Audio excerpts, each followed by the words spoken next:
لیکن اب سوال یہ ہے کہ آخر کیا وجہ ہے کہ بعد کے زمانے میں کچھ مسلمانوں کے اندر ایکسٹریمزم پیدا ہوا؟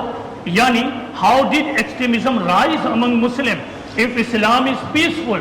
اگر اسلام پرامن مذہب ہے، why do sub Muslim become extremist? یہ سوال اکثر مجھ سے کانفرنس میں لوگ پوچھتے ہیں کہ اگر اسلام کی تعلیمات یہی ہے جو آپ بتا رہے ہیں تو پھر کیا وجہ ہے کہ کچھ مسلم ایکسٹریمزم کے شکار ہو جاتے ہیں؟ اس کا جواب یہ ہے کہ بعد کے زمانے میں بالخصوص 20ویں صدی میں مسلمانوں کے اندر کچھ گروپ اٹھا، کچھ اسکالرس اٹھے، انہوں نے اسلامی تعلیمات کا پولیٹیکل انٹرپریٹیشن کیا۔ اس پولیٹیکل انٹرپریٹیشن کے نتیجے میں مسلمانوں کے ایک گروپ میں ایکسٹریمزم اور پرتشدد سوچ پیدا ہو گئی۔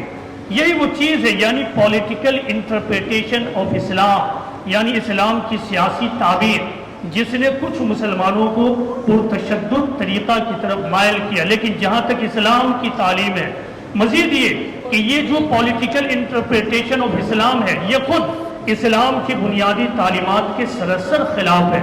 اسلام کا مقصد دنیا میں اسٹیٹ اور ریاست کا قیام نہیں ہے۔ اسلام کا مقصد ہے کہ ایک انڈیویجول اپنے اندر خدا کی حکومت قائم کرے، وہ اپنے دل میں خدا کی محبت پیدا کرے، وہ اپنا تزکیہ کرے، اپنے آپ کو اتنا پیوریفائی کرے کہ موت کے بعد کل آخرت میں وہ جنت کا مستحق قرار پائے۔